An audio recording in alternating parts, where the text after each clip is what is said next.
Tax planning. There are several ways and techniques that can be used to reduce the amount of tax that you pay legally. In this presentation, I'm showing you a few methods that can be used to reduce your tax in any particular tax year. So just to have a look at some of these techniques that are used, you could split your income and pay less tax. Or you could receive a salary against investing in assets. Or you could use corporate entities to conduct your activities. Or you could use the solar energy investment, or you could also invest in a retirement fund. So let's just go back to splitting the income and paying less tax. In South Africa, we have a progressive tax system, which means the higher the income, the higher the rate of tax that you will pay. So if you could split that higher income amongst many beneficiaries, then in that way you will pay less tax. So typically in a family partnership situation, where, for example, the husband and wife and children are involved in a business, then all the income need not be reflected in the husband's hands, in my example. It can be split between the husband and wife and the children, and in that manner, you will pay a lot less tax rather than showing all the income in the hands of the husband.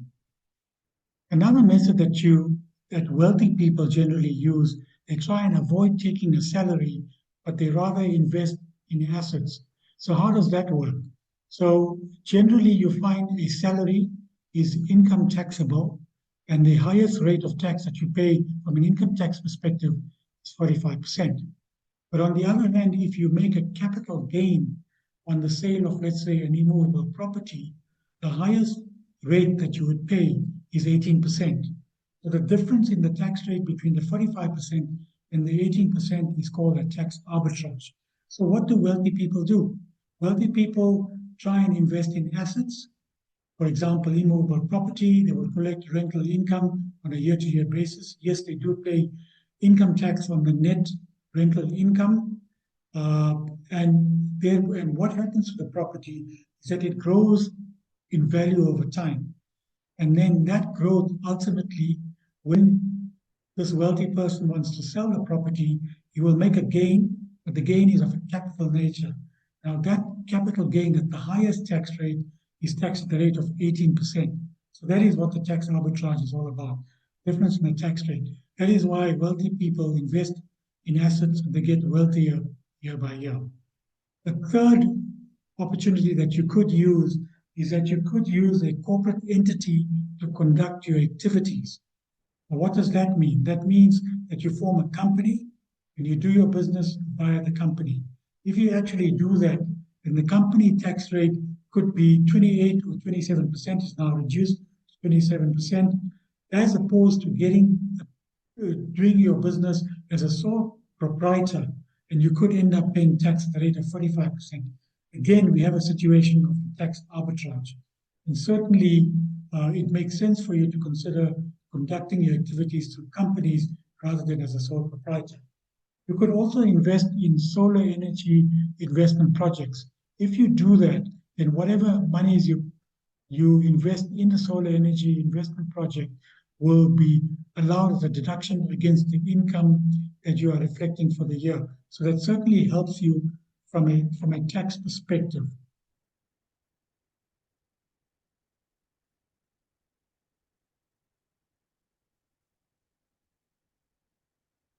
Another opportunity that you could have is that you could invest in a retirement fund.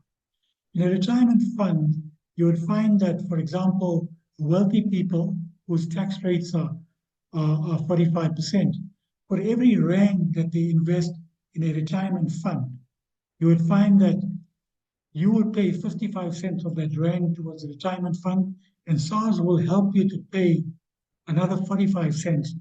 But the important thing is that that 1 rand goes as a full credit towards your retirement fund.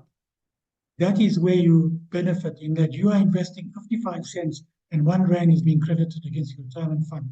Because if you don't make the retirement fund payment, then you will pay the 45 cents in the form of tax and it's lost to the state.